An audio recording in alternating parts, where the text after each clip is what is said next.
The Wyoming wind carried dust and disappointment in equal measure that April morning in 1882. Grace Catherine Morrison stepped down from the stagecoach at Sweetwater Station with dirt under her fingernails and 3 days of travel weighing on her shoulders like stones. Her carpet bag, once fine leather from a Philadelphia shop, now bore the scars of a journey that had taken her farther from home than she had ever imagined possible. The men loitering outside the station made no effort to hide their stares. She had expected curiosity. What she had not expected was the particular quality of assessment in their eyes, the way they looked at her like livestock being evaluated at auction. One man spat a stream of tobacco juice into the dirt. Another let out a low whistle that made her skin crawl beneath the high collar of her traveling dress. Grace clutched her slate chalkboard tighter against her chest. The wooden frame was smooth from constant handling, the surface marked with the residue of 1,000 erased words. It had become an extension of herself over these past 8 months, this rectangle of slate and chalk that spoke when she could not. A figure separated from the group of men, tall enough that she had to tilt her head back to see his face properly. He moved with the easy confidence of someone accustomed to physical labor, his frame lean beneath a work-worn shirt and vest. Brown hair showed beneath a hat that had seen better years, and there, just above his left eye, a pale scar cut through his eyebrow in a jagged line. Coleman Rivers, it had to be. Grace had memorized every detail from his letters, the careful, awkward penmanship that suggested each word was a small victory, the descriptions of Wyoming that painted pictures of endless sky and honest work. The admission, touching in its simplicity, that he was a man more comfortable with horses than people, but he was ready to try building something with someone willing to meet him halfway. She had not told him everything in her own letters. How could she explain in writing what had happened in that Philadelphia church basement? How could words on paper convey the moment her voice had shattered into silence? Cole looked at her with an expression she could not quite read. Not disgust exactly, not disappointment. Something closer to a man realizing he had walked into a situation far more complicated than anticipated. Grace opened her mouth to greet him. The greeting died unborn in her throat, as all words had died for 8 months now. Not even a whisper emerged, just the familiar feeling of vocal cords that would not cooperate, a voice box that had forgotten its purpose. She saw the confusion register on his face. Quickly, before he could speak, she raised the slate board and wrote in swift, practiced strokes, "Mr. Rivers, I am Grace Morrison. I cannot speak, but I can hear perfectly. The agency should have informed you of this."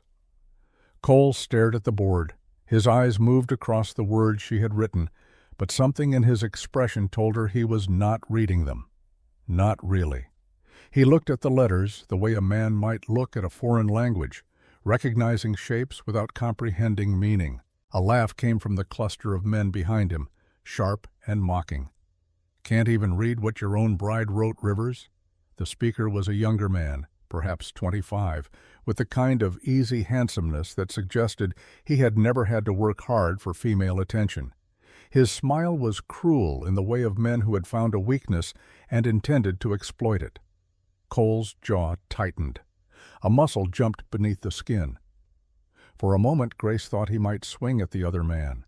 Instead, he turned away from her, away from the mockery, toward a building across the dusty street. The sign above the door read, "Tucker's Boarding House and Saloon," in fading paint. "Ruby," Cole called out, his voice rough as gravel, "I need you." A woman emerged from the doorway, wiping her hands on an apron. She was perhaps 40, with auburn hair going gray at the temples and eyes that had seen enough of life to be both kind and cautious. She took in the scene with a single sweeping glance, her gaze moving from Cole to Grace to the smirking cowboys and back again.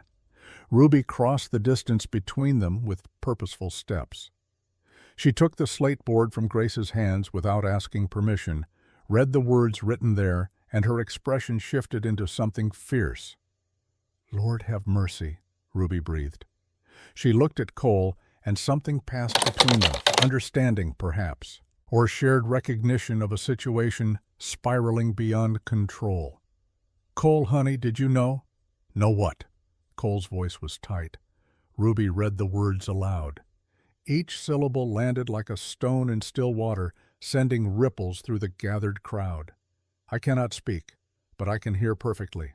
The agency should have informed you of this." Silence fell over Sweetwater Station. Even the horses seemed to sense the weight of the moment, stamping restlessly, but making no sound beyond the soft shuffle of hooves in dust. Cole stared at Grace as though seeing her for the first time, really seeing her. Not as an answer to a drunken bet or a solution to loneliness, but as a person carrying burdens he could not begin to understand. "No," he said finally, "they didn't tell me." The young cowboy who had mocked him earlier stepped forward, emboldened by the awkwardness of the situation. "This just gets better and better. Rivers here can't read, and his mail-order bride can't talk. What kind of marriage is that going to be? Just two people staring at each other in confused silence?" "Silas!" Ruby's voice cracked like a whip. "That's enough. These folks have had a long journey and don't need your commentary.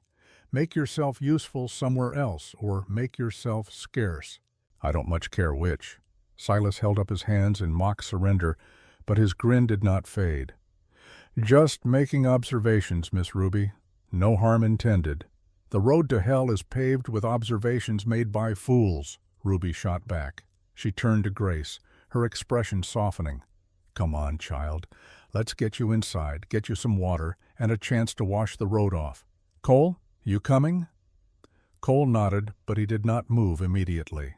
He stood rooted to the spot, looking at Grace with an expression she could not decipher. Was it regret? Anger? Fear? Grace picked up her carpetbag. The weight of it pulled at her shoulder, but she refused to show the strain. She had come too far, survived too much, to crumble now beneath the burden of an awkward arrival. Ruby led them into the boarding house. The interior was dim after the bright sunlight outside, cool and smelling of coffee and wood smoke and something baking that made Grace's empty stomach clench with sudden hunger. Ruby gestured to a table near the window. "Sit, both of you. I'll bring coffee and something to eat." Grace sat. Cole remained standing for a moment longer before pulling out the chair across from her. He removed his hat, revealing hair pressed flat from hours beneath the brim. His hands, Grace noticed, were scarred across the knuckles. Working hands, honest hands. Ruby returned with 10 cups of coffee and a plate of cornbread still warm from the oven. She set them down and then pulled up a third chair, settling herself between Grace and Cole like a mediator preparing for difficult negotiations. "All right," Ruby said, "let's talk about what happens now." Grace reached for the slate board, but Ruby gently stopped her hand. "Before you write anything, I need to ask you something direct, and I need you to be honest with me. Did you come here willingly, child? Are you running from something or running toward something? Because there's a difference, and that difference matters." Grace met Ruby's eyes. She saw genuine concern there, not pity, not judgment. Just a woman who had lived long enough to recognize when another woman was in trouble. She wrote slowly, carefully, wanting to get the words exactly right. "I came willingly. I am running from something terrible, but I chose this path. I chose Mr. Rivers because his letters were kind. I need safety, and I can offer work in return. That is all I ask." Ruby read the words, her lips moving silently. When she finished, she looked at Cole. "Can you read any of that?" Cole's face flushed red. "No." "Can you write your own name?" "Ruby." His voice carried a warning. "Can you?" Ruby pressed. "Barely." The word came out bitter.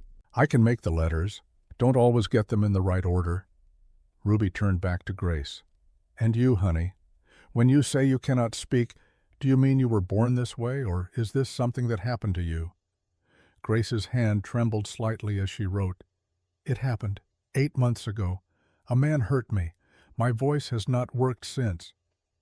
Ruby's expression darkened. She reached across the table and covered Grace's hand with her own.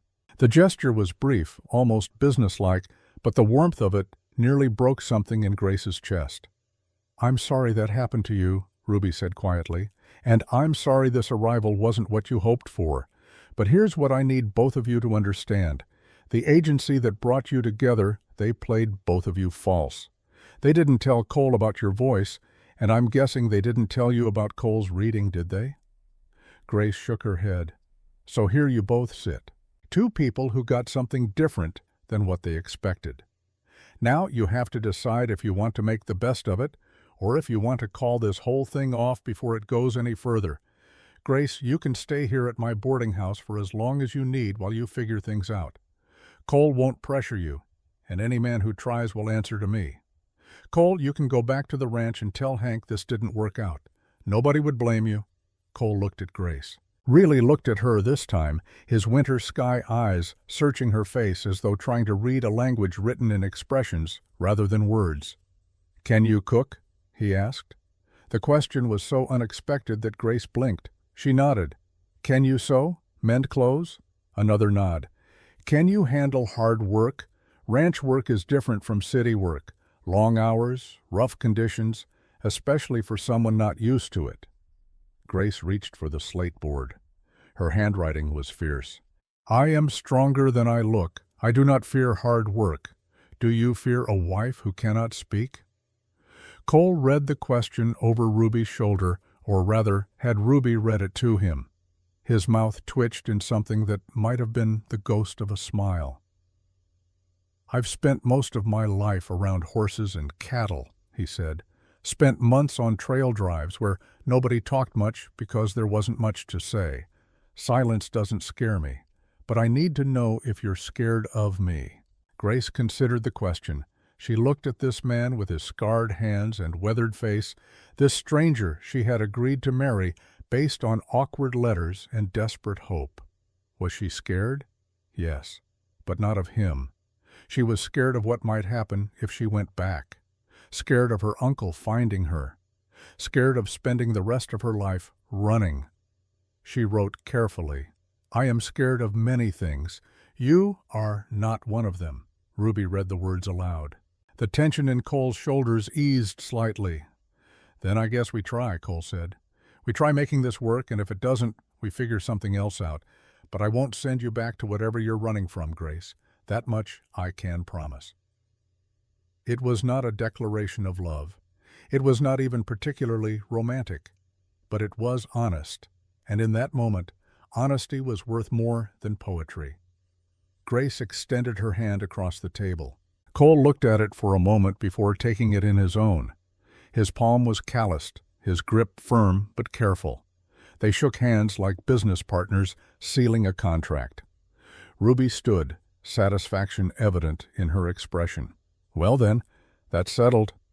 Grace, you'll need somewhere to sleep tonight. Cole, where were you planning on taking her?" Cole shifted uncomfortably. "The bunkhouse at Dalton Ranch. That's where I live. There's room." "A bunkhouse full of cowboys is no place for a new bride," Ruby said firmly. "She'll stay here tonight. Give her a chance to rest, get her bearings. You can collect her tomorrow after you've made proper arrangements." Cole looked like he wanted to argue, but something in Ruby's expression stopped him. "Yes, ma'am." "Good. Now both of you eat that cornbread before it gets cold. I don't waste good food on people too stubborn to appreciate it." They ate in silence. The cornbread was sweet and crumbly, the coffee strong enough to strip paint. Grace had not realized how hungry she was until the first bite hit her tongue. She ate slowly, trying to maintain some semblance of manners, but her stomach growled loudly enough that Cole heard it. He pushed the plate closer to her. "Eat more. You're thin as a rail. Wyoming winters are hard. You'll need meat on your bones." It was perhaps the longest sentence he had spoken directly to her. Grace took another piece of cornbread and watched him over the rim of her coffee cup. He was not a handsome man in the conventional sense. His features were too rough, his skin too weathered by sun and wind. But there was something solid about him, something that suggested he was a man who kept his promises. When the food was gone, Ruby showed Grace to a small room on the second floor of the boarding house. It contained a narrow bed, a washstand with a chipped basin and pitcher, and a window that looked out over Sweetwater's main street. "It's not much," Ruby said, "but the sheets are clean and the door has a lock. You use it if you need to feel safe." Grace wrote on her slate board, "Thank you for everything. Why are you helping us?" Ruby smiled, but there was sadness in it. "Because 10 years ago I was a mail-order bride too. Came out here to marry a man I'd never met, scared half to death, and trying not to show it. My Henry was a good man, God rest him, died 5 years back. But I remember what it was like, being new to this country, feeling like I'd made a terrible mistake. Someone helped me then. I figure I can help you now." She paused at the door. "Cole's a good man too, for what it's worth. Rough around the edges, and Lord knows he's got his pride, but I've never known him to be cruel. Give him a chance. And more importantly, give yourself a chance." After Ruby left, Grace sat on the edge of the bed and let herself feel the full weight of the day. She had traveled over 1,000 miles to marry a stranger. That stranger could not read the words she wrote. She could not speak the words he might need to hear. They were two people trying to communicate across a chasm of silence and illiteracy. And yet, when Cole had looked at her and said silence did not scare him, she had believed him. When he promised not to send her back, she had felt the truth of it in her bones. Grace pulled out the small leather journal she kept hidden at the bottom of her carpet bag. This was different from the slate board. This was where she wrote things meant only for herself, things she could not share, even if she had a voice to share them. She opened to a fresh page and wrote by the fading afternoon light. "Dear God, I do not know if you still listen to the prayers of someone like me, someone who ran instead of fighting, someone who let evil go unpunished because speaking the truth would have cost more than I could pay. But if you are listening, please let this be the right choice. Please let Coleman Rivers be the man his letters suggested. Please let me find something like peace in this wild country. I am so tired of being afraid. I am so tired of running. Let this be the place where I can finally stop." She closed the journal and hid it away again. Through the window she could see the sun beginning its descent toward the western mountains, painting the sky in shades of orange and gold that Philadelphia had never known. Wyoming was beautiful in a harsh, unforgiving way. It was a land that demanded strength and gave nothing for free. Grace thought perhaps she and Wyoming might understand each other after all. Cole returned for Grace the next morning just after dawn. He arrived driving a wagon pulled by 2 sturdy horses, both of them showing the calm temperament of animals accustomed to hard work. Ruby met him at the door of the boarding house, arms crossed over her chest in a posture that suggested she had things to say whether he wanted to hear them or not. "She's eating breakfast," Ruby informed him. "And before you take her out to that ranch, I want your word on something." Cole stepped down from the wagon seat. "What's that?" "You're going to treat her right. Not just decent, but right. She's been hurt enough, enough. She doesn't need more pain from a man who's supposed to protect her." "Ruby, I'm not going to hurt her." "I know you're not going to hit her," Ruby said. "But there's more ways to hurt someone than with fists. There's neglect, there's coldness. There's making someone feel like they're a burden or a mistake. Promise me you won't do any of those things." Cole was quiet for a moment. "I can't promise we'll make a good marriage. I can't promise I'll be everything she needs, but I can promise I'll try. That good enough for you?" Ruby's expression softened slightly. "It's a start. Now get in here and have some coffee while she finishes getting ready." Grace appeared a few minutes later wearing a simple dress of dark blue cotton. Her hair was pulled back in a practical bun at the base of her neck. She carried the carpet bag in one hand and the slate board in the other. Her eyes were clear, her posture straight. If she was nervous about what came next, she hid it well. Cole stood when she entered, hat in hand. "Morning, ma'am." Grace nodded in acknowledgement. She wrote quickly on the slate board, "Good morning, Mr. Rivers.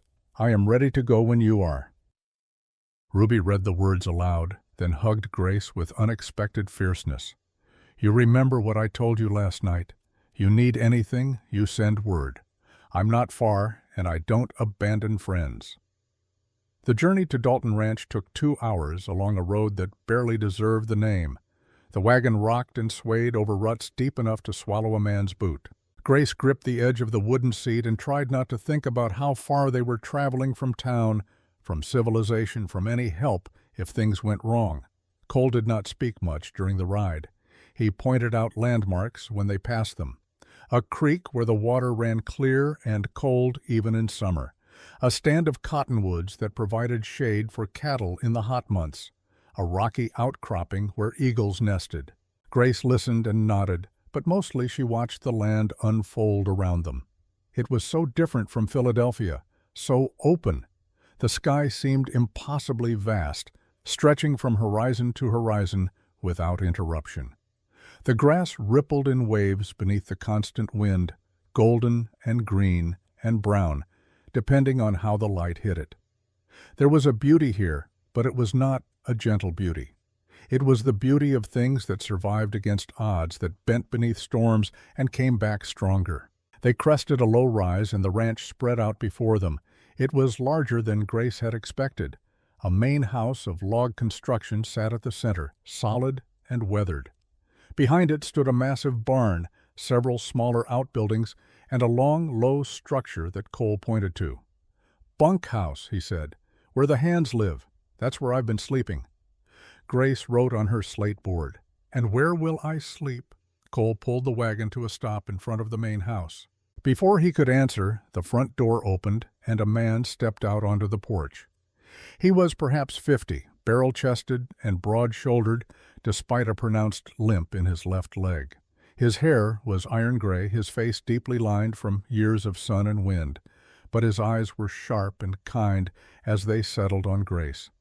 "You must be Mrs. Rivers," the man said. "I'm Henry Dalton. This is my ranch, and Cole here is my best foreman. Welcome." Grace climbed down from the wagon before Cole could help her. She did not mean to be rude, but she had learned long ago that waiting for help was often a mistake. "Better to rely on yourself." She wrote quickly on the slate board and held it up. "Thank you, Mr. Dalton. I am Grace Morrison. I cannot speak, but I am pleased to meet you." Hank read the words and did not react with shock or pity. He simply nodded, as though she had told him the weather was fine. "Well, Miss Grace, any woman brave enough to come out here and marry this stubborn cowboy is welcome at my table any time.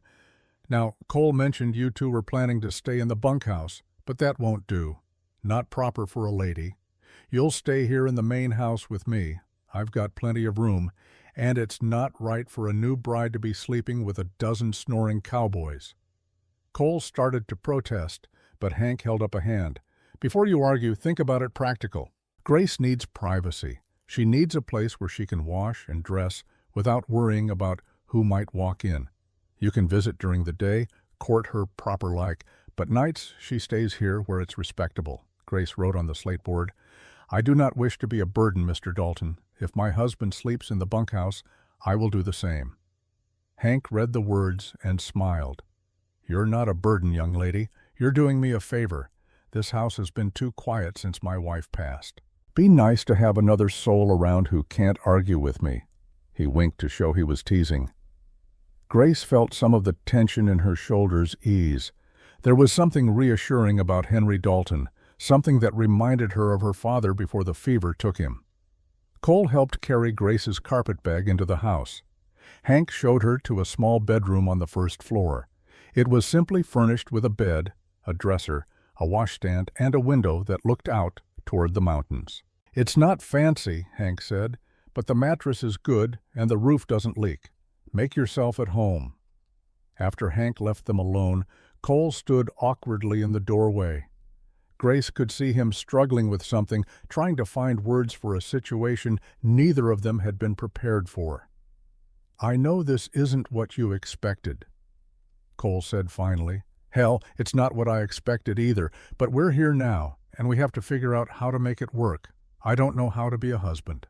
Never thought I'd have to learn, but I can learn if you're patient with me." Grace set down the carpetbag and picked up her slate board. "I do not know how to be a wife either, especially a wife who cannot speak. We will both be learning. Perhaps that makes us even." Cole read the words over her shoulder. his brow furrowed in concentration. She realized he was trying to sound out the letters, to make sense of the shapes. He got maybe every third word. "Could you?" he hesitated. "Could you teach me? To read, I mean. Ruby's tried before, but I'm not smart enough to get it." Grace wrote quickly, her handwriting fierce. "You are smart enough. Reading is learned, not inborn. If you truly want to learn, I will teach you. But it will take time and patience from both of us." "I want to learn," Cole said. "If you're going to be my wife, I should be able to read your words. Seems like the least I can do." Grace felt something shift in her chest. Not love, not yet, but perhaps the foundation on which love could be built. Respect, willingness, the courage to try. She wrote one more message and held it up. "Then we have a bargain. I will teach you letters. You will teach me ranch work. We will help each other." Cole extended his hand. Grace took it. They shook on it like partners entering a business arrangement, which, Grace supposed, was exactly what they were. The first week passed in a blur of new experiences and awkward adjustments. Grace woke each morning in Hank's quiet house and made herself useful. She cooked breakfast for the ranch hands, cleaned what needed cleaning, mended clothes that had seen too many rough days. Hank accepted her help with gratitude, but never demanded it. "You're a guest, not a servant," he reminded her more than once. But Grace could not sit idle. Idle hands left too much time for dark thoughts, for memories she would rather keep buried. Cole came to the main house every evening after the day's work was done. He would wash at the pump outside, slick back his hair with water, and knock on the door like a suitor calling on a lady. Grace would invite him in, and they would sit at Hank's kitchen table with a primer that Ruby had loaned them. The primer was meant for children, filled with simple words and pictures. Cat, dog, run, jump. Cole approached it with the grim determination of a man facing down a charging bull. He gripped the pencil too hard, his knuckles white with effort. The letters he formed were shaky and uneven, but he tried.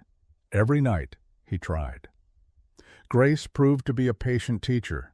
When Cole stumbled over a word, she would write it out more clearly, breaking it into sounds. When frustration threatened to overwhelm him, she would place a hand on his arm and shake her head gently. "Take your time. There is no rush." On the fifth evening, Cole managed to read a complete sentence from the primer. The cat sat on the mat. 5 words. Simple words, but his face lit up with such pure triumph that Grace felt her throat tighten with emotion. She wrote on the slate board, "Well done. You are learning faster than you think." Cole looked at her, and for the first time since they met, he smiled, really smiled. It transformed his face, erasing years of weather and hardship, revealing the younger man beneath. "I read a sentence," he said, wonder in his voice. "A whole sentence." Hank, who had been pretending to read a newspaper in the corner, looked up with a grin. "Told you that you could do it, Rivers. Just needed the right teacher." That night, after Cole had returned to the bunkhouse and the house had fallen quiet, Grace sat at the small desk in her room and wrote in her private journal. "He is trying. That matters more than I expected it to. Today I taught him the word voice. He asked me what my voice sounded like before. I could not tell him. How do you describe something you have lost? How do you make someone understand what it means to have your words locked inside you, beating against your ribs like caged birds? But he is learning to read my silence, and I am learning to trust his presence. Perhaps that is enough for now." 3 weeks after the wedding, urgent pounding on the door woke Grace and Cole from sleep.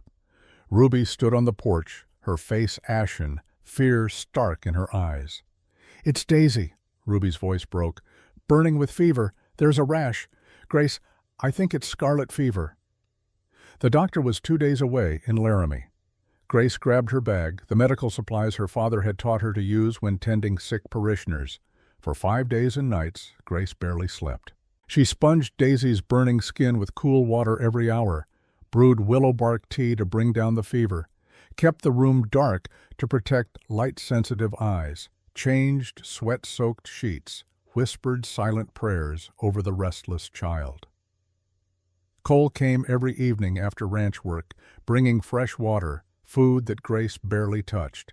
He sat in the corner, reading aloud from their primer, his voice a steady anchor. Ruby never left except when Grace physically pushed her out to sleep. On the sixth morning, Daisy's fever broke. Her eyes fluttered open. "Miss Grace, you're still here." Grace nodded, tears streaming.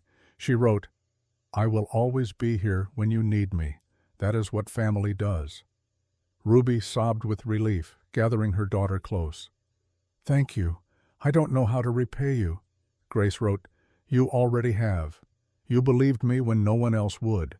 You helped me when I had nothing. We are not in debt, we are family." Word spread through Sweetwater like wildfire.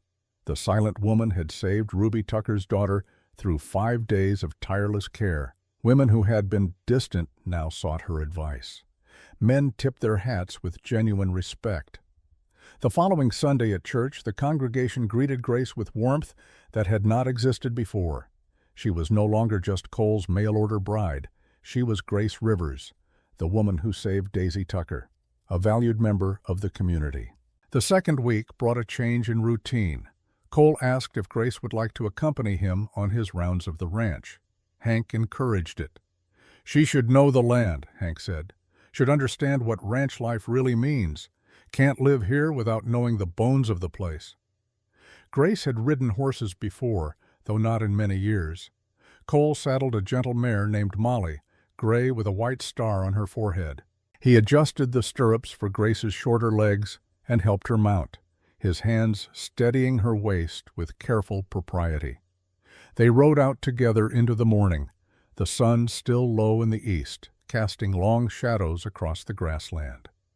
Cole showed her the boundaries of Dalton Ranch, the places where fence lines needed mending, the springs where cattle came to drink. Grace watched how he moved in the saddle, easy and natural as breathing. This was his element. Here, among the cattle and the wide open spaces, he was not a man struggling with letters and words.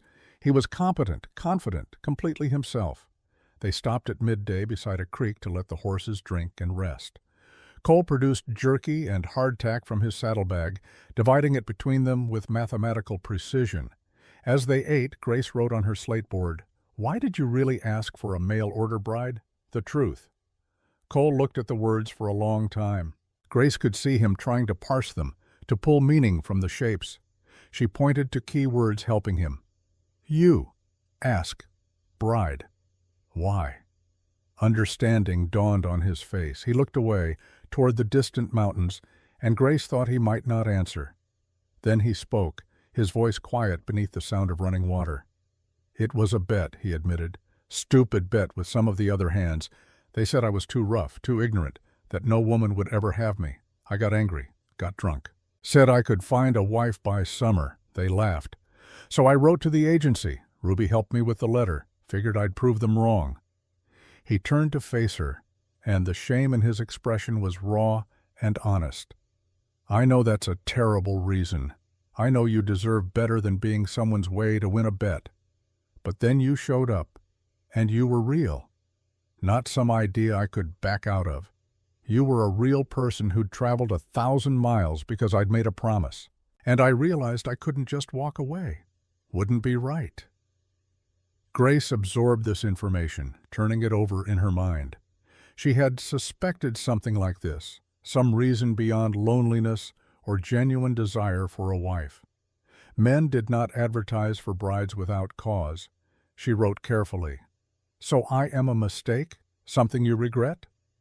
Cole read the words slowly, his lips moving silently. When he understood, he shook his head violently. "No, not a mistake.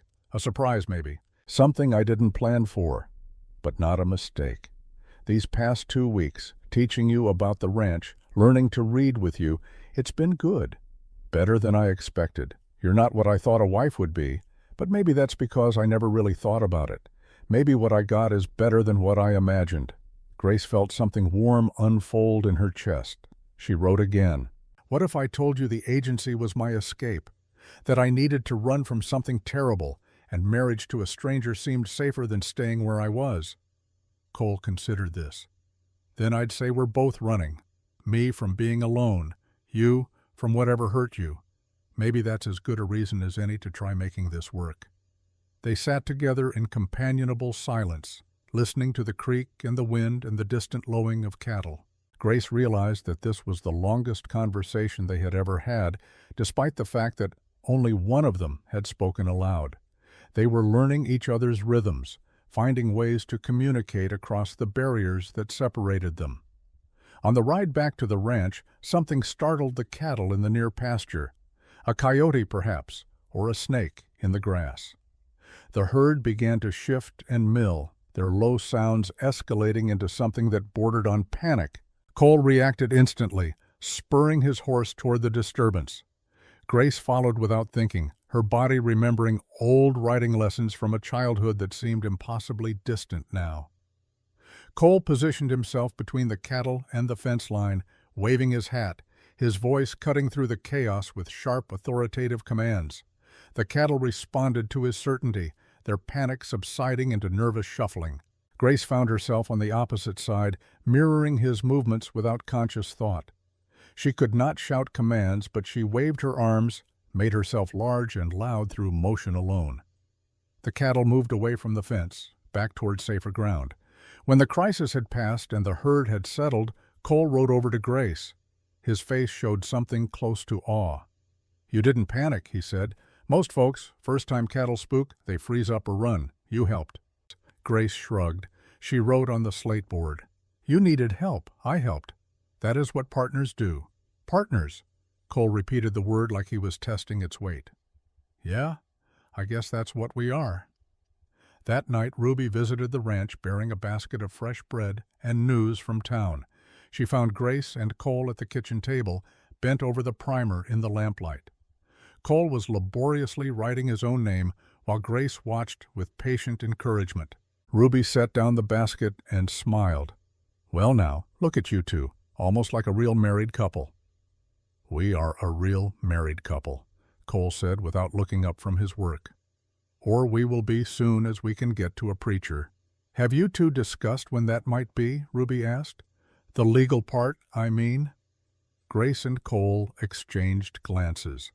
In the whirlwind of adjustment and learning, they had not talked about actually formalizing their arrangement.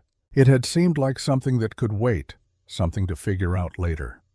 Grace wrote on the slate board, "When we are ready, when we know each other better. There is no rush." Ruby read the words and nodded approvingly. "That's sensible. Take your time. Build a foundation before you build the house." She pulled out a chair and sat down, her expression turning more serious. "But there's something you should both know. I got a letter today from the agency back east. They're asking after Grace. Seems someone's been making inquiries. A man claiming to be family." The slate board slipped from Grace's hands and clattered against the table. Her face went pale as milk. Cole half rose from his chair. "Grace, what is it?" Grace retrieved the slate board with trembling hands. She wrote 3 words. "He found me." The slate board shattered when it hit the floor. Grace had dropped it without meaning to, her hands suddenly nerveless with fear. Pieces of slate scattered across the wooden planks like fragments of her fractured voice. Ruby was on her feet instantly, reaching for Grace's shoulder. "Easy, child. Easy now. He hasn't found you. He's just asking questions. There's a difference." But Grace could not be comforted.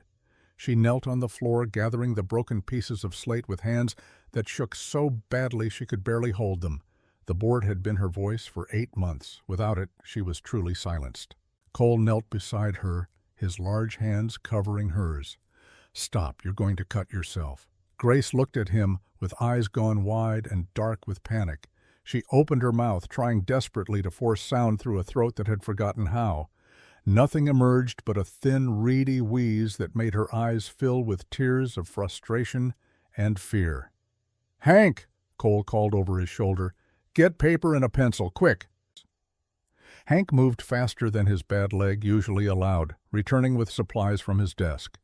Cole pressed the paper into Grace's hands, placed the pencil between her fingers. "Write," he said. "Tell us what we're dealing with." Grace's handwriting was barely legible, the letters jagged and desperate. "My uncle, Reverend Irving Morrison, Philadelphia. He killed a man. I saw. He hurt me, took my voice. If he finds me, he will kill me too." The words spilled out in a rush, no punctuation, just raw terror translated into graphite on paper. Ruby read them aloud, her voice growing harder with each revelation. "Jesus, Mary, and Joseph," Ruby breathed. "A reverend, a man of God did this to you?" Grace nodded, tears streaming down her face. She wrote more, faster now, the words tumbling over each other. "Father Vincent, the assistant priest, he found ledgers, discovered uncle stealing from church funds. Confronted him in the basement. I was there teaching children upstairs, heard shouting, went down. Saw uncle push Father Vincent. He fell. Hit his head on the corner of the altar. Blood. So much blood. Uncle saw me watching. Grabbed me. Hit me. Kept hitting. Said I would tell no one. Said if I spoke he would say I pushed Vincent, that I was mad with grief over my parents. Uncle Irving Morrison killed Father Vincent Shaw on March 15, 1882. I was teaching children upstairs, heard shouting. Went down, saw uncle push Vincent. He fell, struck his head on the altar stone. So much blood. Uncle saw me, grabbed me, hit me repeatedly. I screamed. He struck my throat. Something broke inside. I woke 3 days later in Dr. Thomas Ainsworth's clinic. Could not speak. Dr. Ainsworth had treated my injuries before, injuries uncle called accidents. He suspected abuse, but I was too afraid to confirm. This time, he begged me to report it. But uncle told police I was hysterical, that I'd witnessed a robbery, and my mind broke. Who would believe a mute girl over a reverend? Uncle said it was God's judgment. Ruby's hands were shaking by the time she finished reading. Hank had gone pale. Cole's jaw was set so tight that muscles jumped beneath his skin. "How long ago?" Cole asked, his voice dangerously quiet. Grace held up 8 fingers. 8 months, Ruby translated. "Lord have mercy. You've been carrying this alone for 8 months. Grace nodded. She wrote more. Uncle told police it was robbery. They believed him. Why would they not? He is a reverend. I am no one. And I could not speak to say otherwise. Agency was my escape. Marriage to stranger seemed safer than staying where truth would kill me." Cole stood abruptly, his chair scraping against the floor. He walked to the window and stared out into the darkness beyond, his fists clenched and unclenched at his sides. "This man," Cole said without turning around, "if he comes here, what will he want?" Grace wrote quickly. "To silence me forever. As long as I cannot speak, he is safe. But if I ever regain my voice, I can testify against him. He cannot risk that." "Then he won't get near you," Cole said flatly. "I don't care if he's a reverend or the president himself. He touches you, he answers to me." Ruby cleared her throat. "Cole, honey, I appreciate the sentiment, but this isn't something you can solve with your fists. If this reverend has connections back east, if he's got the law believing his story, then he's got power. You can't just shoot a man of the cloth and expect to walk away clean." "Then what do you suggest?" Cole turned to face her, and there was something fierce in his expression. "We just wait for him to show up and try to take her? Hope the law out here sees things different than the law back east?" "I suggest," Hank said quietly, "that we get ahead of this. Make it legal. Make her yours in the eyes of the law, so if he does come calling, he's got no claim on her." Grace shook her head violently, writing frantically. "I cannot ask you to tie yourself to me for protection. That is not fair to you." Cole crossed the room in 3 strides. He knelt in front of Grace's chair, bringing himself eye level with her. His gray eyes held hers with an intensity that made her breath catch. "Fair?" Cole said. "You think I care about fair right now? You came here because I made a promise. A stupid promise for a stupid bet, but a promise all the same. I said I'd marry you. I said I'd give you a home. That didn't come with conditions about your past or who might be chasing you. It was a promise, plain and simple. And I keep my promises." He reached out slowly, giving her time to pull away if she wanted. When she did not move, he took her hands in his. "Besides," Cole continued, his voice softer now, "these past 2 weeks, teaching you the ranch, learning to read with you. It's been good. Better than anything I've had in years. I'm not doing this just to protect you. I'm doing it because I want to, because maybe somewhere along the way, this stopped being about a bet and started being about building something real. Grace stared at him, searching his face for signs of obligation or pity. She found neither. What she saw instead was determination and something that might have been the beginning of genuine affection. She wrote slowly, carefully. "You barely know me." "I know you're brave," Cole said. "I know you're kind, teaching me to read when you've got your own troubles. I know you didn't panic when the cattle spooked, and you work harder than any 3 men when you're helping around the ranch. I know you've survived something that would have broken most people. That's enough for me. Is it enough for you?" Grace thought about the alternative, going back to running, looking over her shoulder for the rest of her life, never feeling safe, never feeling like she belonged anywhere. She thought about these 2 weeks with Cole, the quiet companionship, the way he explained things with patience, never making her feel stupid for not knowing. The way his face lit up when he read a new word correctly, the way he had knelt beside the shattered slate board and stopped her from cutting her hands on the pieces. She wrote one word. "Yes." Ruby let out a breath she had been holding. "Well then, I guess we need to find you a preacher and make this legal before any trouble comes calling. There's a circuit preacher comes through Sweetwater first Sunday of every month," Hank said. "That's 4 days from now. We could do it then." Cole looked at Grace. 4 days give you enough time to be sure? Because once we do this, there's no taking it back easy. Marriage is permanent far as I'm concerned. Grace reached for a fresh sheet of paper. Her handwriting was steadier now, the panic receding into something more manageable. 4 days is enough, but I want one thing from you first. What's that? I want you to learn to read my testimony. All of it. Every detail of what happened. If you're going to marry me to protect me, you should know exactly what you are protecting me from. Cole swallowed hard. That's a lot of reading for someone who just learned the alphabet. Then we have 4 days to practice, Grace wrote. And I am a good teacher. The next morning, Grace woke before dawn with a sense of purpose she had not felt in months. She dressed quickly, braided her hair with practiced efficiency, and went to the kitchen to start breakfast for the ranch hands. Hank found her there, already elbow-deep in biscuit dough. "You don't have to do this," he said gently. "You're not hired help." Grace had prepared for this. She had spent an hour the night before writing out explanations on paper, anticipating the arguments. She handed Hank a neatly folded note.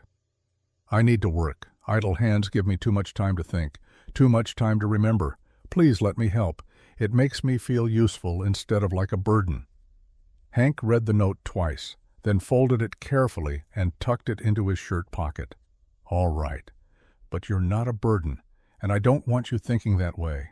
You're family now, or near enough. Family helps because they want to, not because they owe." Grace smiled and went back to her biscuits. Family. The word settled around her shoulders like a warm shawl. She had not had family since her parents died. The years with Uncle Irving did not count. That had been captivity wearing the mask of kinship. This, though, this might be something real. Cole appeared just as the coffee finished boiling.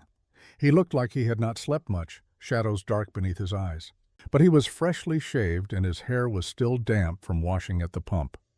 "Morning," he said, hanging his hat on the peg by the door. Then, with careful deliberation, he added, "Good morning, Grace." It was the first time he had used her given name without the formal Miss or Mrs. in front of it. Just Grace. The intimacy of it made something flutter in her chest. She pointed to the table where she had set out paper and pencil beside his usual coffee cup. Cole groaned. "Already? The sun's barely up." Grace pointed more emphatically. Cole sighed but sat down obediently. "You're a hard taskmaster, you know that?" She poured him coffee, then sat across from him with her own cup and the pages she had written the night before. Her testimony. The full story of what had happened in that Philadelphia church basement. She pushed the first page toward him. Cole looked at it with the expression of a man facing down a mountain he was not sure he could climb. The handwriting was clear and simple, but the page was dense with words. He picked up the pencil and began to work through it, line by painful line. Grace watched him struggle, watched him sound out words, backtrack when he got confused, rub his eyes in frustration. But he did not quit. Every time he wanted to push the paper away, he would glance at her face and force himself to continue. It took him 3 hours to read the first page. By the time he finished, the biscuits were long eaten by hungry ranch hands, the breakfast dishes were washed and put away, and the sun was high in a cloudless sky. Cole set down the pencil and looked at Grace with something close to devastation in his eyes. "He did all this to you? His own niece?" Grace nodded. "And nobody believed you? Nobody thought to question his story?" She picked up the pencil and wrote quickly. Who would believe a girl who could not speak over a respected reverend? He had practiced his grief, cried at Father Vincent's funeral, gave a beautiful eulogy. I attended, watched him lie to hundreds of people while I stood silent. That was when I knew I had to run. Cole's hands clenched into fists on the table. "If he comes here, Grace, I swear to God." Grace reached across the table and covered his fists with her hands. She shook her head gently, then wrote, "No violence. That makes you no better than him. We do this the right way, the legal way. We make me untouchable through marriage. Then if he comes, he has no claim. He is just a man making accusations against another man's wife. His word against yours. And you are not alone. You have Hank. You have Ruby. You have witnesses who will say I am safe and sane and choosing this life freely." Cole turned his hands over, lacing his fingers through hers. His palms were rough with calluses, warm and solid and real. 3 more pages, he said quietly. "I need to read all of it. Need to know everything. Can we keep going?"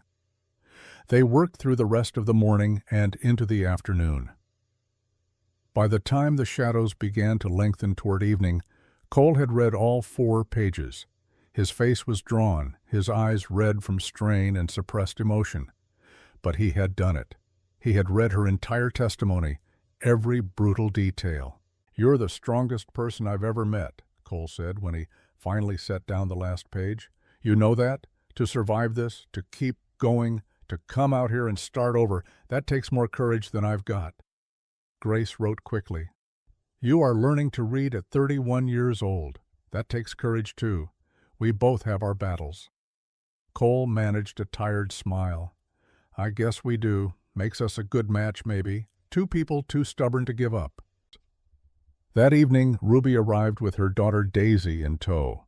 The girl was 12, all knees and elbows and curious eyes. She stared at Grace with the frank assessment of children who have not yet learned to hide their interest. "Mama says you can't talk," Daisy announced. "Is that true?" "Daisy!" Ruby's voice was sharp. "Mind your manners." But Grace smiled and nodded. She gestured for Daisy to come closer, then mimed writing on an invisible board. "You write instead?" Daisy asked. Grace nodded again. "Can you teach me to write better? Mama says my letters look like chicken scratches." Grace laughed silently, her shoulders shaking.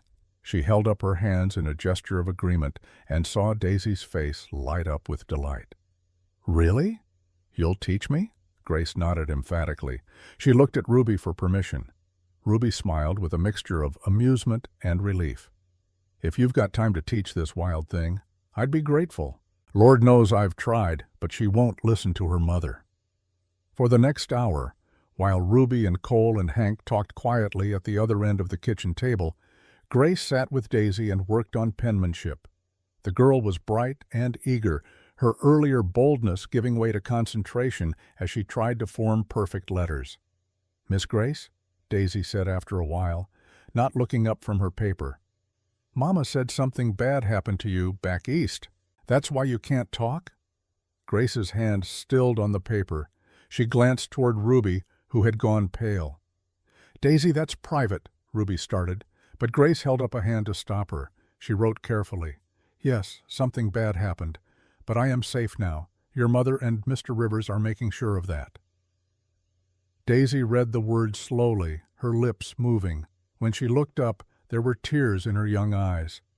"I'm glad you're safe, and I'm glad you're here. Maybe you can be like an aunt." "I don't have any aunts." Grace felt her throat tighten with emotion. She reached out and squeezed Daisy's hand, nodding. Yes, she could be an aunt. She could be family. Later that night, after Ruby and Daisy had gone home and Hank had retired to his room, Cole walked Grace to her bedroom door. They stood in the hallway, the lamplight flickering between them, neither quite ready to say good night. "3 more days," Cole said. "Then we'll be married for real. Are you scared?" Grace considered the question. She pulled out the small notepad she now carried everywhere and wrote, "Not of marrying you, but scared that he will come, scared that I will bring danger to people who have been kind to me, scared that I am not strong enough for what comes next." Cole read the words carefully, his brow furrowed with concentration. When he finished, he looked at her with such steady certainty that some of her fear eased. "You're strong enough," he said. "And you're not bringing danger. The danger was already there. You're just trying to survive it. There's no shame in that. And you're not alone anymore. That's what marriage means, right? Not facing things alone." Grace wrote one more line. "What if I can never speak again? What if this is forever?" Cole was quiet for a long moment. Then he said something that surprised her. "My whole life I thought not being able to read made me less, made me stupid, wrong, something to be ashamed of. But these past weeks, you've never made me feel that way. You've just been patient, helped me learn at my own pace. Maybe I can do the same for you. Maybe your voice will come back, maybe it won't. Either way, we'll figure out how to talk to each other." He reached out and gently tucked a loose strand of hair behind her ear. The gesture was tender, careful, asking nothing and offering everything. "Get some sleep," Cole said. "Big day in 3 days. We should both be rested." Grace watched him walk away down the hallway, his boots loud on the wooden floor. When she could no longer see him, she slipped into her room and sat on the edge of the bed. She pulled out her private journal, the one no one else read, and began to write. "In 3 days I will marry Coleman Rivers, not because I love him, not yet, but because he has shown me more kindness in 2 weeks than I received in 8 months with Uncle Irving. Because he is learning to read my silence and teaching me that survival can look like partnership. Because when I am with him, I feel less afraid. I do not know if this is the beginning of love, but it is the beginning of trust. And perhaps that is a better foundation anyway." She closed the journal and tucked it away. Through the window, she could see stars scattered across the Wyoming sky like diamonds on black velvet. So many stars, more than she had ever seen in Philadelphia, where city lights drowned them out. Maybe that was what Wyoming offered, not comfort or ease, but clarity, the chance to see things as they truly were, stripped of pretense and politeness, the chance to build something real on ground that did not lie about what it demanded. Grace lay down on the bed, still fully clothed, too tired to change. As sleep pulled her under, her last thought was of Cole's hands covering her fists, warm and solid and present, anchoring her to this place, this moment, this fragile hope that maybe, just maybe, she had finally found somewhere safe to stop running. The wedding took place on a Sunday morning 4 days later in the small wooden church at the edge of Sweetwater.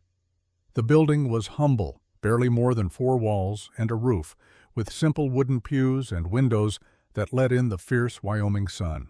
But it was clean and quiet, and Reverend Charles Whitmore was a gentleman who asked no uncomfortable questions about why a bride could not speak her vows aloud.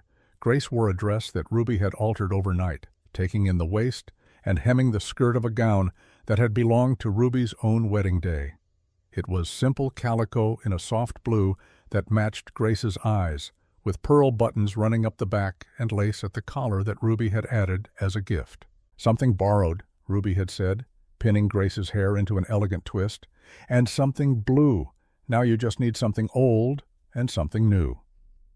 Hank had provided the old, a silver locket that had belonged to his late wife. "Sarah would want you to have it," he insisted, fastening it around Grace's neck with hands that trembled slightly. "She always said these things should be passed to family." The new was a pair of doeskin gloves that Cole had purchased in town the day before, worked butter soft and stitched with care. He presented them awkwardly that morning, his ears red with embarrassment. "Figured you'd need gloves," he muttered, "for ranch work and such. Practical." But Grace had seen the way he looked at her when she tried them on, and she knew they were not just practical. They were a promise, a symbol of the work they would do together. Now she stood beside him in front of Reverend Whitmore, the church filled with what felt like half of Sweetwater. Ranch hands and townspeople, cowboys and shopkeepers, all gathered to witness this strange union between a cowboy who could barely read and a bride who could not speak. Silas stood as Cole's best man, looking uncharacteristically solemn in a clean shirt with his hair slicked back. Ruby stood beside Grace holding a small bouquet of wildflowers that Daisy had gathered that morning. Reverend Whitmore opened his Bible and began the familiar words of the marriage ceremony. When he reached the vows, he paused and looked at Grace with kind eyes.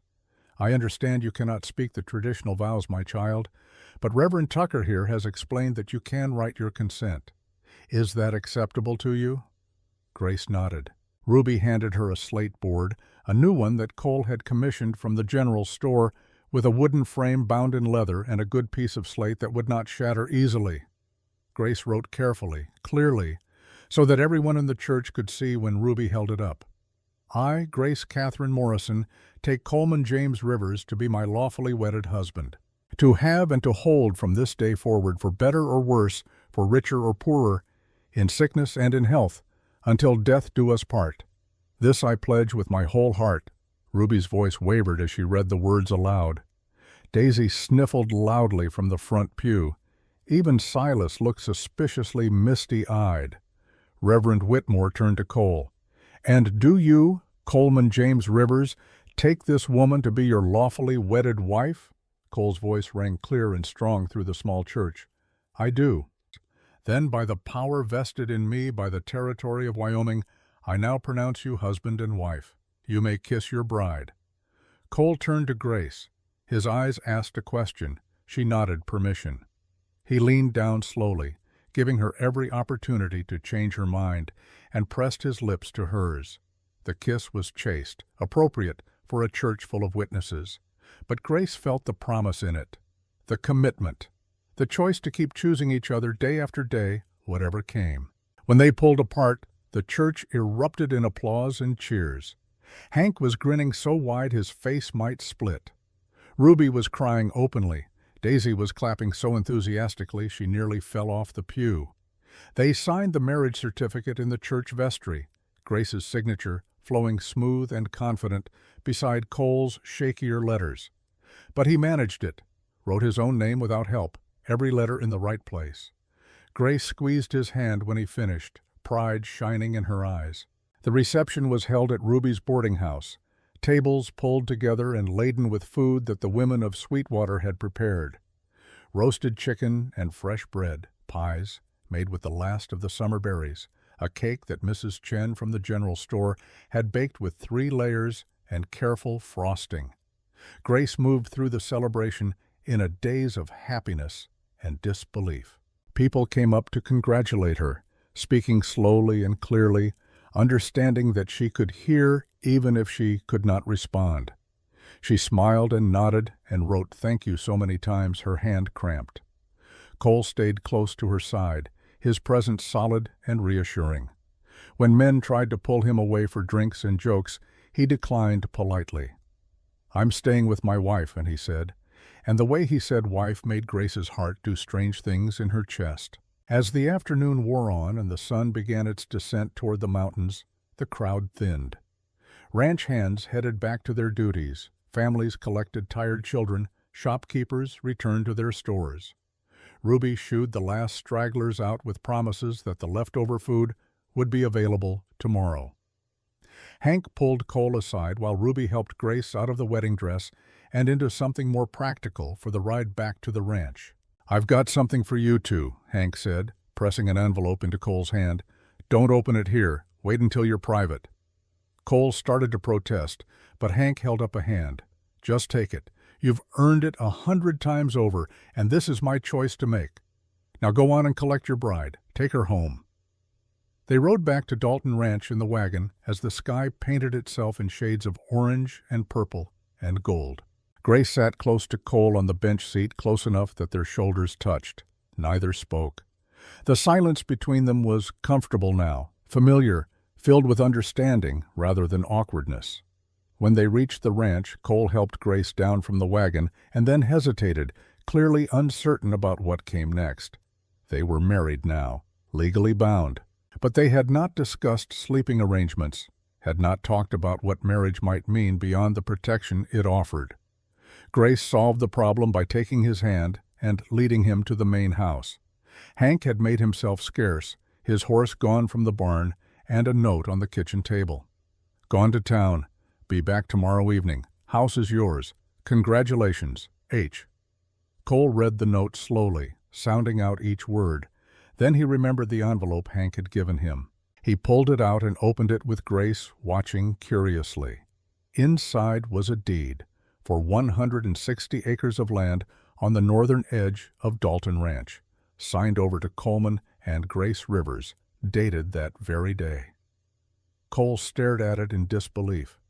"He gave us land. Hank gave us our own land." Grace looked at the deed over his shoulder, her eyes wide. She reached for paper and pencil. "Why would he do this? This is too much." "There's a letter, too," Cole said, pulling out a second piece of paper. He struggled through it, Grace helping with the harder words. "Cole, you've been the best foreman I could ask for. More than that, you've been like a son to me. This land was always meant for family, and you're family now. Take it. Build something with your new wife. Build a home, build a future. You've earned it 1,000 times over. Your friend Henry Dalton." Cole sat down hard in one of the kitchen chairs. "We have land. We can build our own place." Grace wrote quickly. "We cannot accept this. It is too generous." "Hank doesn't give gifts he doesn't mean," Cole said. "If he's offering this, it's because he wants to, because he thinks we've earned it." He looked up at Grace, his eyes bright with something that might have been tears. "We could have a home, a real home, not just a bunkhouse or a borrowed room. Ours." Grace felt her own eyes fill. She nodded, unable to write through the emotion clogging her throat. Cole stood and pulled her into his arms. She went willingly, pressing her face against his chest, feeling his heartbeat strong and steady beneath her cheek.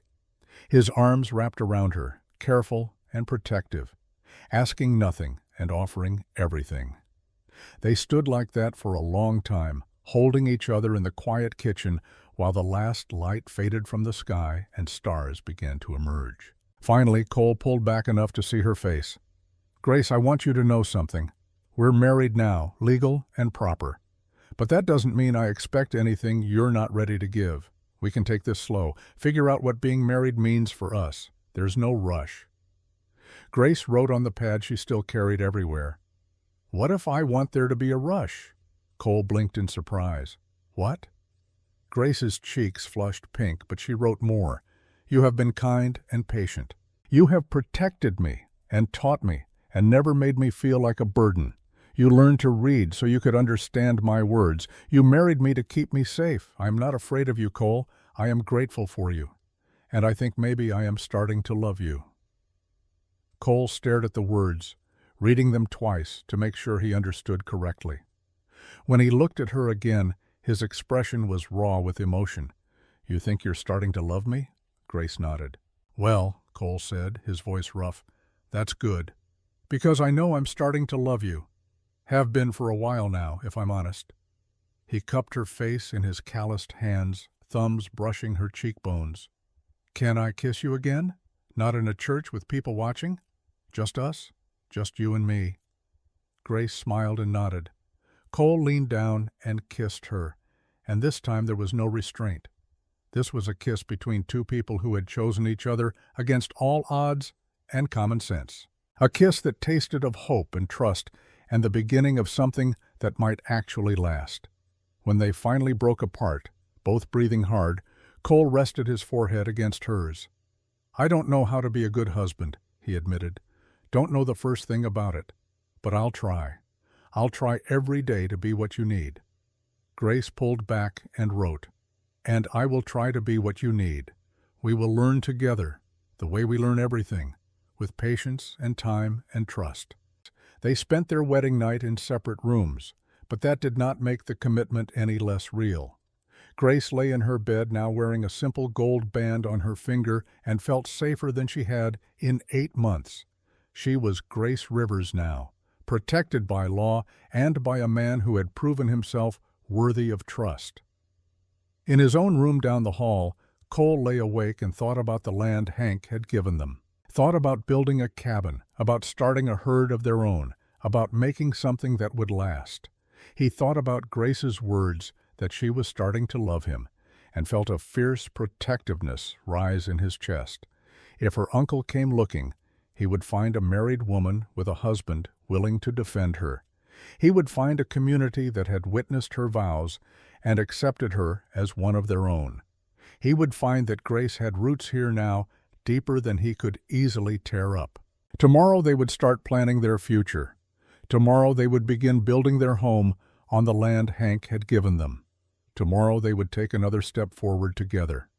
But tonight they slept under the same roof as husband and wife, connected by promises and hope, and the fragile beginning of love that neither had expected to find in the wild Wyoming territory. Outside, the wind whispered through the grass and the stars wheeled overhead, indifferent and eternal. Inside, two people who had been lost had found something like home in each other. And for tonight, that was more than enough. It was everything. Winter came early to Wyoming that year, announcing itself with a November snowstorm that turned the world white overnight. Grace woke on the first morning of December to find frost flowers blooming on the window panes and her breath visible in the cold air of the bedroom.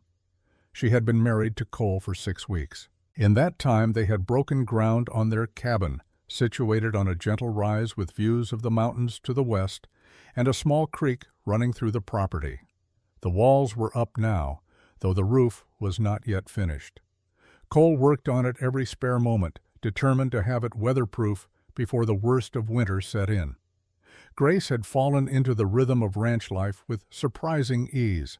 She cooked for the hands, tended the chickens Hank had given them as a wedding gift, and spent her afternoons helping Cole with the cabin when the weather allowed. In the evenings they sat together and practiced reading. Cole was improving rapidly now, able to work through simple books without too much help. But the peace they had built felt fragile, like ice too thin to trust. Grace knew her uncle would come eventually. Men like Irving Morrison did not forgive defiance. They did not allow loose ends to remain untied. The only question was when, and what form his arrival would take.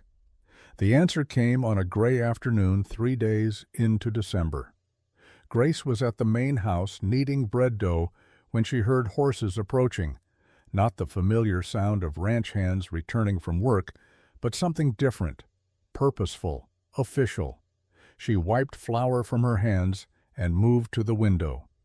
2 men rode into the yard, their horses blowing steam in the cold air. One wore a long coat and a marshal's badge that caught the weak winter light. The other was older, dressed in black, sitting his horse with the rigid posture of someone unaccustomed to riding. Grace's hands went numb. She knew that posture, knew the set of those shoulders, had spent years learning to read the smallest shifts in that body language, trying to predict when anger would turn to violence. Uncle Irving had found her. She stood frozen at the window, unable to move, unable to think. Her breath came in short, panicked gasps that made no sound. The slate board was across the room on the table. She could not reach it, could not write, could not warn anyone. The kitchen door opened and Hank came in, stomping snow from his boots. He took one look at Grace's face and his expression hardened. "Grace, what's wrong?" She pointed toward the window with a shaking hand. Hank looked out, saw the 2 riders, and swore quietly. "Stay here. Don't come out until I call for you." But Grace shook her head violently. She had spent 8 months hiding, 8 months living in fear. She would not hide now, not in her own home, not when Cole had married her to give her the protection of law. She grabbed the slate board and followed Hank onto the porch. The marshal dismounted first. He was perhaps 50, with gray threading through dark hair and eyes that had seen enough of life to be both cautious and kind. The badge on his coat read U.S. Marshal Owen Crestwood. "Afternoon," Crestwood said, touching the brim of his hat. "I'm looking for Henry Dalton. This his ranch?" "It is," Hank said, his voice carefully neutral. "I'm Dalton. What can I do for you, Marshal?" "I'm here on official business regarding a woman, Grace Morrison. I have information she may be residing at this location." "Grace Morrison doesn't live here," Hank said flatly. "Never has." Crestwood pulled out a paper from his coat pocket. "My information says she came here as a mail-order bride to a man named Coleman Rivers, one of your employees." "Rivers is my foreman," Hank acknowledged. "And he did take a mail-order bride, but her name is Grace Rivers now. Has been for 6 weeks, legal and proper." The second rider dismounted. Irving Morrison looked older than Grace remembered, his hair gone completely white, deep lines carved into his face, but his eyes were the same, cold, calculating, certain of his own righteousness. "Grace," Morrison said, his voice heavy with false sorrow, "my dear child, thank God I've found you. You cannot imagine the worry you've caused." Grace's hands shook so badly she could barely hold the slate board. She wrote in jagged letters, "I am not your child. I am not going back with you." Hank read the words aloud, his voice hard as iron. Morrison's expression shifted to one of pained concern. "You see, Marshal, the poor girl is clearly not well. This is exactly what I warned you about. The trauma of witnessing Father Vincent's death has left her confused, delusional. She needs proper care, not to be hidden away on some remote ranch." "She's not hidden," a new voice said. Cole had appeared from the barn, Silas and 2 other ranch hands behind him. He walked directly to Grace's side, his presence solid and reassuring. "She's my wife, and she's not going anywhere." Crestwood held up a hand. "Let's all stay calm. Nobody's taking anyone anywhere until I've had a chance to investigate properly. That's why I'm here, to determine the facts." "The facts are simple," Morrison said, his voice taking on the sonorous quality of a preacher addressing his flock. "Grace is my niece, left in my care after her parents' tragic death. She witnessed a terrible crime, the murder of our beloved Father Vincent. The shock affected her mind and her voice. In her confused state, she ran away, made wild accusations against me, her own family. I've been searching for her for months, worried sick, and now I find her married to a stranger in the middle of nowhere, clearly not in her right mind." Cole's fists clenched at his sides. "She's in her right mind. She's the smartest person I know, and she didn't make wild accusations. She told the truth." "Can she speak for herself?" Crestwood asked, looking at Grace. "Ma'am, I need to hear your side of this." Grace wrote quickly, her handwriting sharp with anger.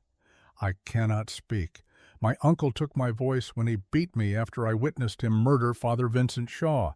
He killed a good man to hide his theft of church funds.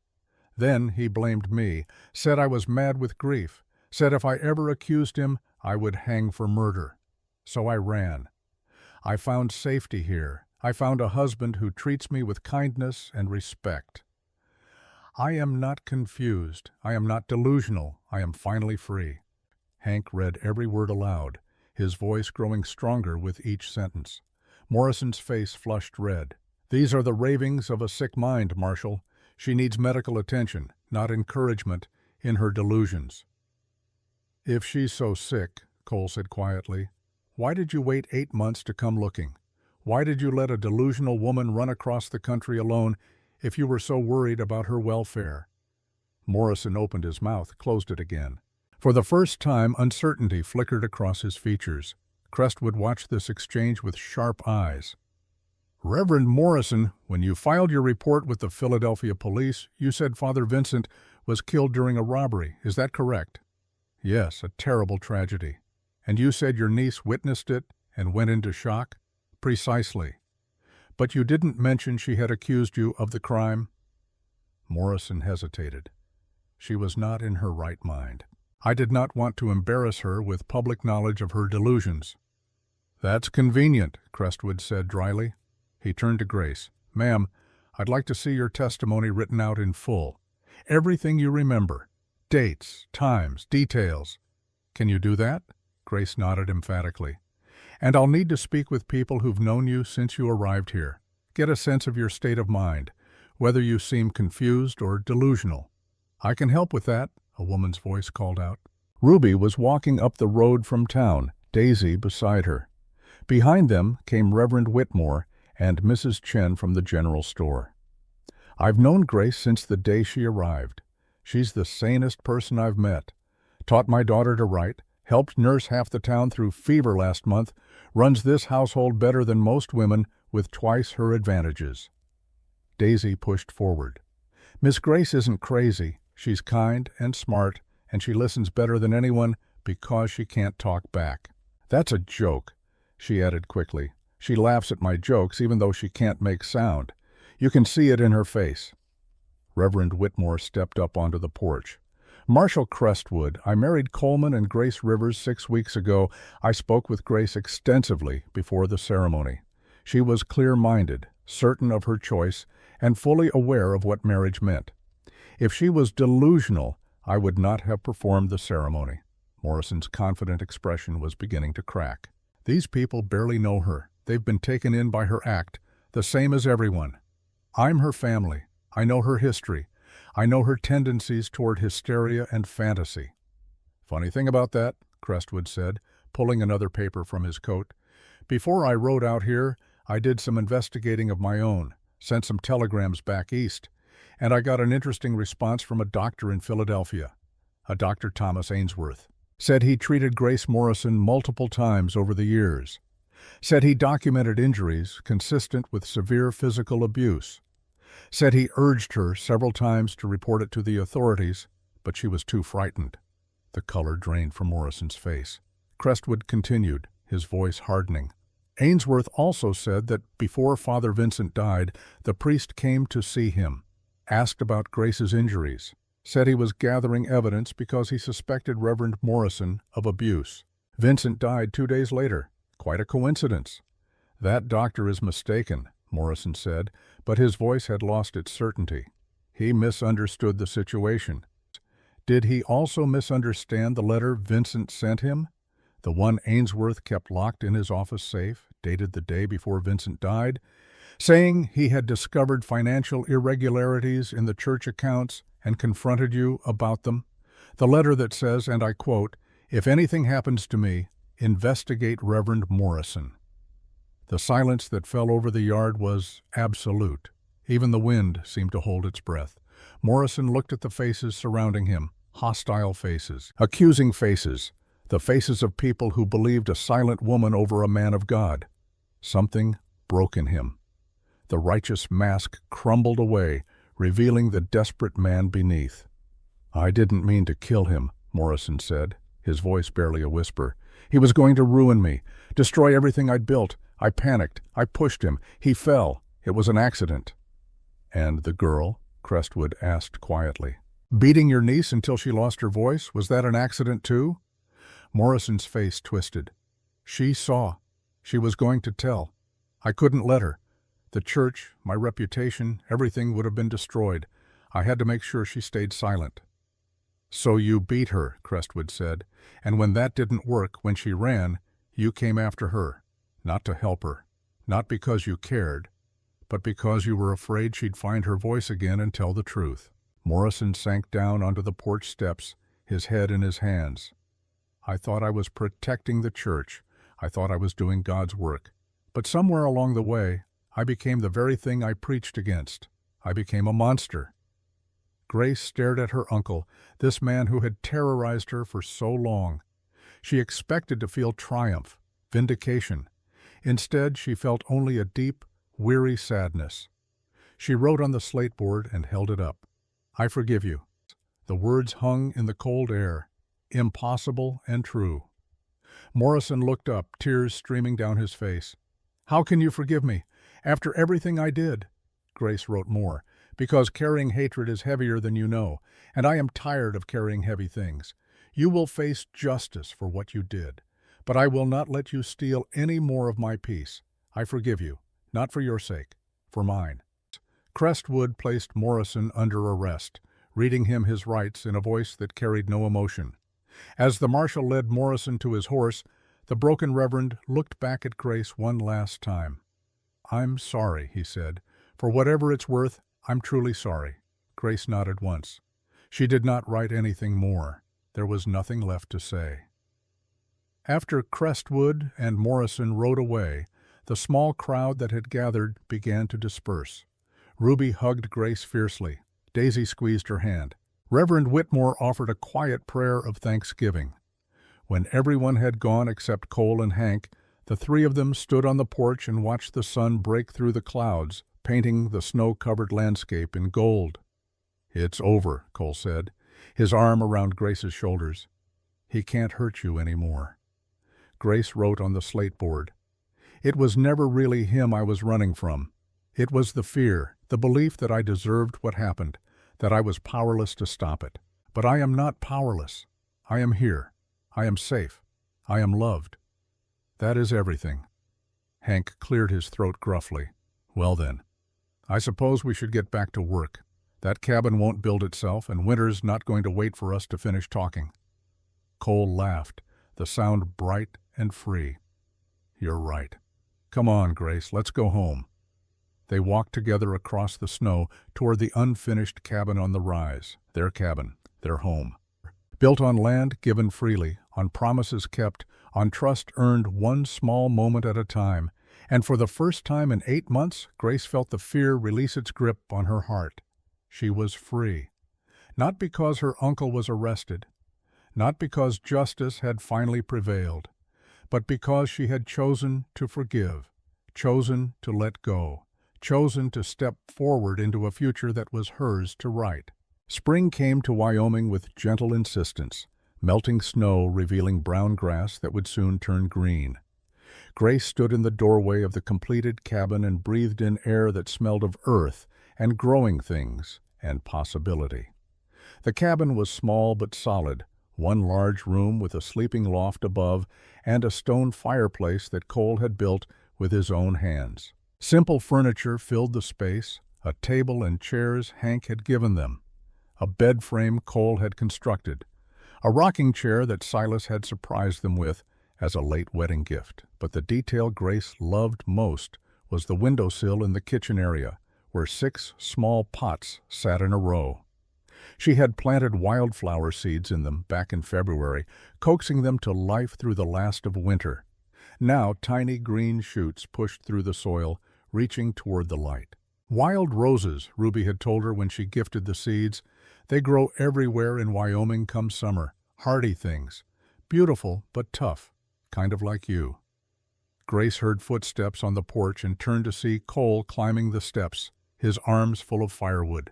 He had been up since before dawn, checking on the small herd of cattle they had purchased with money saved from both their work. 20 head to start, Cole had said. Build from there. "From morning," Cole said, kissing her cheek as he passed to stack the wood by the fireplace. "Sleep well?" Grace nodded and pointed to the coffee pot on the stove, already hot and ready. "You're an angel," Cole said, pouring himself a cup. He settled into one of the kitchen chairs with a satisfied sigh. "I love this place. I know it's not much, but it's ours. Every nail, every board. We built this together." Grace picked up the slate board she kept on the table and wrote, "It is perfect. I have never been happier than I am here with you." Cole read the words and his smile softened into something tender. "I'm happy too. Happier than I ever thought I'd be." He paused, then added, "I got a letter from Marshal Crestwood yesterday. Meant to tell you last night, but forgot. Morrison pleaded guilty. He'll serve 12 years in prison. Then he's going to a monastery. Said he wants to spend whatever time he has left seeking redemption." Grace absorbed this information, turning it over in her mind. She wrote carefully, I hope he finds peace, real peace, the kind that comes from genuine change, not just fear of punishment." "You're a better person than me," Cole said. "I'd be content just knowing he can't hurt anyone else." Grace smiled and shrugged. She wrote more. "Speaking of letters, did Ruby's arrive?" Cole pulled another envelope from his shirt pocket. "Right here. You want to read it to me? Or should I try on my own first?" "Try yourself," Grace wrote. "You are getting very good." Cole opened the letter and began to read aloud, slowly but with increasing confidence. "Dear Grace and Cole, I hope this letter finds you well. I am writing with wonderful news. Silas and I are to be married in June. Yes, your reading is correct. That fool finally worked up the courage to propose, and I finally worked up the sense to say yes. We want you both there as witnesses. Also, Daisy insists that Grace must make her a new dress for the occasion, though I told her Grace has better things to do than sew for demanding 12-year-olds. Cole grinned. "Ruby's getting married. About time." Those two have been dancing around each other for months. Grace clapped her hands silently, her face alight with joy. She grabbed paper and pencil and began writing a response immediately. As she wrote, Cole watched her with an expression of deep contentment. This was their life now. Simple mornings, hard work, small joys, letters from friends, plans for the future. The quiet companionship of two people who had learned each other's rhythms. "Grace," Cole said after a while, "can I ask you something?" She looked up, nodding. "Do you ever miss it? Your voice, I mean. Do you think about what it would be like if you could speak again?" Grace set down her pencil. This was a question she had asked herself many times over the past months. She wrote slowly, choosing her words with care. "Sometimes I miss it. Miss being able to laugh out loud or call your name when you are far away. But I have learned that silence can be a kind of strength, too. It has taught me to listen better, to observe more carefully, to appreciate when words are truly necessary and when they are just noise-filling empty space. Would I choose this? No. But I will not waste energy mourning what I cannot change. I choose instead to be grateful for what I have. For you, for this life, for the peace I have found in the quiet." Cole read her words twice, his eyes misting slightly. "You're the wisest person I know, and the bravest." Grace reached across the table and took his hand. She pointed to the primer they still used for lessons, now dog-eared, and marked with notes in both their handwritings. "We are both brave," she wrote with her free hand. "You faced your shame about reading. I faced my fear about speaking. We helped each other. That is what love does. It makes us braver than we could be alone." They sat together in comfortable silence, hands linked across the table, while morning light filled the cabin and birds sang outside the windows. Later that day, as Grace tended her small garden plot behind the cabin, she heard hoofbeats approaching. She straightened, one hand going instinctively to the knife she now wore at her belt. Cole had taught her to be cautious, to always be aware of her surroundings, but it was only Hank, riding his old gelding at an easy pace. He dismounted with the stiffness of a man whose bad leg was acting up, then pulled a package from his saddlebag. "Afternoon, Grace. Cole around?" Grace pointed toward the creek where Cole was working on fence repair. "Actually, this is for you anyway," Hank said, handing her the package. "Came in the mail from back east. Philadelphia postmark." Grace's hands trembled slightly as she took the package. She could not imagine who would be writing to her from Philadelphia. Everyone she knew there was either dead or in prison. She opened it carefully while Hank waited, curious but patient. Inside was a letter and a small wooden box. The letter was from Dr. Thomas Ainsworth. Grace's breath caught as she read his carefully penned words. "Dear Mrs. Rivers, I hope this letter reaches you in good health and happiness. Marshal Crestwood informed me of your marriage and new life in Wyoming. I am writing to send you something that belongs to you.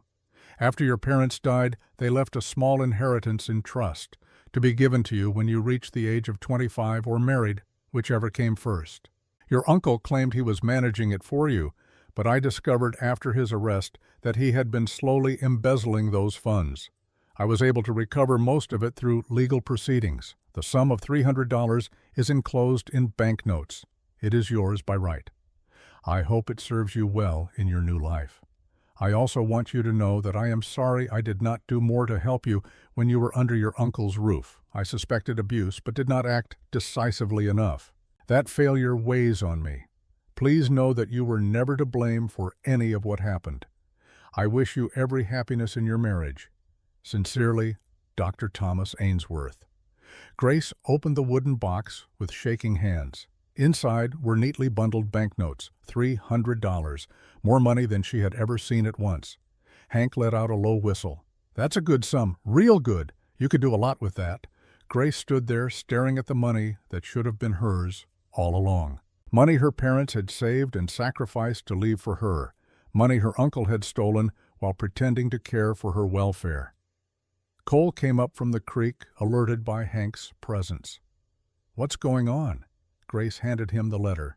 He read it slowly, his expression shifting from confusion to understanding to quiet fury. $300, Cole said flatly. He stole $300 from you while he was beating you and starving you and making your life hell. Grace nodded. Then she picked up her slate board and wrote, "It is over now. He is punished. The money is returned. We can use it to buy more cattle, to build our herd faster, to make our ranch everything we dreamed it could be." Cole looked at her with something like awe. "You want to invest it in the ranch? Grace, this is your money, your inheritance. You could do anything with it. You could go to San Francisco, live in comfort, have pretty dresses and fine things." Grace wrote quickly, her handwriting firm. "I have everything I want right here. A home, a husband who loves me, friends who care about me, land that will grow things if we work hard enough. What use do I have for San Francisco or pretty dresses? This money will do more good here, helping us build something that lasts." Hank cleared his throat. "If you're serious about investing in cattle, I know a man selling a breeding bull. Good bloodlines. He wants $200 for it. With a quality bull and your 20 cows, you could build a serious herd in a few years." Cole looked at Grace. "It's your choice. Your money." Grace smiled and nodded. She wrote one word: ours. That evening, as the sun painted the sky in shades of pink and gold, Grace and Cole sat on the porch of their cabin and watched their small herd graze in the distance. Tomorrow they would ride to see about the breeding bull. Tomorrow they would begin the next phase of building their dream. But tonight was for reflection. Grace pulled out her private journal and wrote one final entry in the section she had dedicated to her first year in Wyoming. "I came here running from death and found life instead. I came here silent and discovered that I had never truly lost my voice. It lived in my actions, in my choices, in the love I gave and received. The sound may return someday, or it may not. Either way, I am whole. I am free. I am home." She closed the journal and looked at Cole, who was watching the sunset with the contentment of a man at peace. Grace reached for his hand. He took it without looking away from the mountains, his thumb tracing gentle circles on her palm. This was their language now, touch and presence, written words and patient listening. It was enough. It was everything. 1 year later, spring returned to Wyoming with the scent of wild roses on the wind. Grace stood in the doorway of their expanded cabin, now boasting a second bedroom and a covered porch that wrapped around 2 sides. Their herd had grown to 40 head with the purchase of Hank's recommended bull. The garden stretched in neat rows toward the distant creek, vegetables thriving under her care. Inside, Cole sat at the table reading aloud from a Cheyenne newspaper, his voice confident and clear. He no longer stumbled over complex words or needed help with difficult passages. His education, like their ranch, had grown through consistent effort and mutual support. Grace watched him with a mixture of pride and love. In the past year, they had attended Ruby and Silas's wedding, helped Hank through a difficult winter, built relationships with neighboring ranchers, slowly, steadily, created a life that felt permanent and real. But the change she treasured most was not visible in the landscape or the growing herd. Cole finished the article and looked up, finding her watching him from the doorway. "What is it?" he asked, smiling. Grace opened her mouth.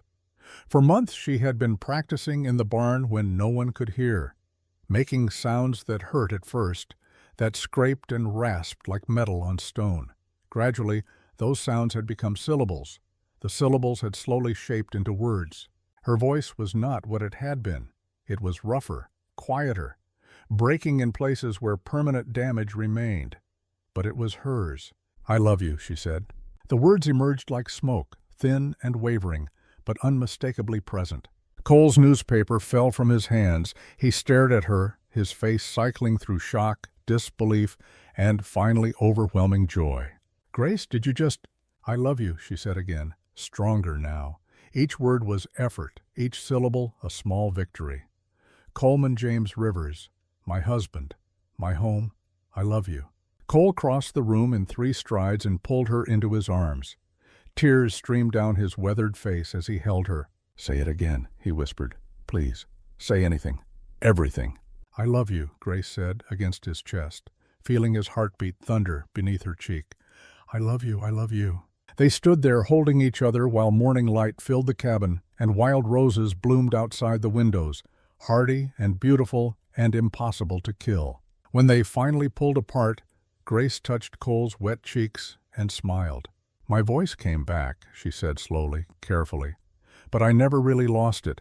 I learned to speak in other ways, through writing, through work, through the life we built together. The sound is just one more tool now, not the only one." Cole laughed through his tears. "I don't care how you talk to me, writing, speaking, sign language, smoke signals. As long as you're talking to me, that's all that matters." That afternoon they rode to town to share the news. Ruby wept and hugged Grace so fiercely she could barely breathe. "Your voice," Ruby said wonderingly. "It came back." "Slowly," Grace said, the words still rough but clear. "Imperfectly. But it is mine." They celebrated with dinner at the boarding house, surrounded by the community that had become family. Hank raised a glass in toast, his eyes suspiciously bright. "To Grace and Cole Rivers," he said. "Two people who proved that the strongest foundations are built on honesty, patience, and the courage to heal together. And to second chances. May we all be brave enough to take them when they come." As Grace and Cole rode home under a sky full of stars, Grace tested her voice again, singing softly, an old hymn her father had taught her in childhood. The melody was broken, the notes uncertain, but Cole listened as though she were the finest singer in the world. "Beautiful," he said when she finished. "You're beautiful." Grace leaned against his shoulder. "We are beautiful together. That is what matters most." The wild roses that Grace planted that first spring had spread across the Rivers Ranch, blooming every summer in impossible profusion. They climbed the porch railings, bordered the garden, grew thick along the creek bank, hardy and beautiful, surviving drought and frost and the harsh Wyoming winters, just like the woman who planted them. Grace Rivers, now 39 years old, stood in her garden and watched her 4 children play in the yard. Ruby Rose, their eldest at 13, sat on the porch teaching her younger brother William to read, just as Grace had once taught Cole. The twins, Anna and Vincent, named for the ghosts that had shaped their parents' lives, chased each other through the wild roses, their laughter carrying on the wind. Cole rode in from checking the north pasture, their herd now numbering over 200 head. He dismounted and crossed to Grace, kissing her forehead in greeting. "How was your day?" he asked. Grace's voice, though it had never fully recovered its original strength, was steady and sure after years of use. "Good. Ruby Rose finished the primer I made for her. She wants to start teaching at the schoolhouse in town this fall. I think she should." "She gets that from you," Cole said. "The teaching gift. The patience." "She gets the stubbornness from you," Grace replied, smiling. They stood together, watching their children, watching the sun descend toward the mountains that had witnessed their journey from strangers to partners to family. "Do you ever think about how different things could have been?" Cole asked. "If you hadn't gotten on that stagecoach? If I hadn't answered the agency's letter?" Grace considered the question. "I think about it sometimes, but I do not regret any of it. Not the pain that brought me here, not the fear I survived, not even the silence, because it taught me to listen, to really hear what people mean beneath their words." She turned to face him fully. "You taught me to be brave. I taught you to read. We taught each other that broken things can be mended if you are patient and gentle and determined. That home is not a place, but a person who sees all of you, even the damaged parts, and chooses to stay. Cole pulled her close. I'd choose you 1,000 times over, in every life, in every circumstance. And I would choose you, Grace said, her rough voice carrying absolute certainty, every single time. As darkness fell and stars emerged overhead, the Rivers family gathered for supper in the cabin that Grace and Cole had built with their own hands. The table was crowded with children and noise and life. After the meal, after the children were in bed, Grace and Cole sat on the porch as they did every evening. Sometimes they talked. Sometimes they were silent. Sometimes Grace wrote on the slate board she still kept, finding that some thoughts expressed themselves better in writing than in sound. But they were always together, and that was enough. That was everything. Grace Rivers lived to be 84 years old. She taught reading to 3 generations of Wyoming settlers, cowboys, and children. She delivered babies, nursed the sick, and served as an unofficial counselor to women fleeing dangerous situations, always offering the same thing she had once desperately needed: a safe place to heal. Her voice never returned to full strength, but she used it carefully and well. She spoke truth. She wasted no words on cruelty or gossip or empty noise. When she spoke, people listened because they knew her words were chosen and meant. Coleman Rivers lived to be 87, dying peacefully in his sleep with Grace's hand in his. At his funeral, their children and grandchildren spoke of a man who proved that it is never too late to learn, never too late to change, never too late to choose love over loneliness. The wild roses Grace planted still grow at what is now the Rivers Ranch Historical Site.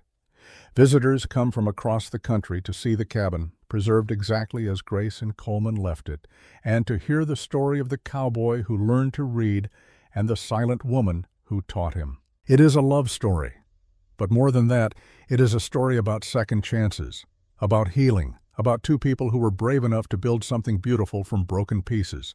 And in the end, that is the story worth telling.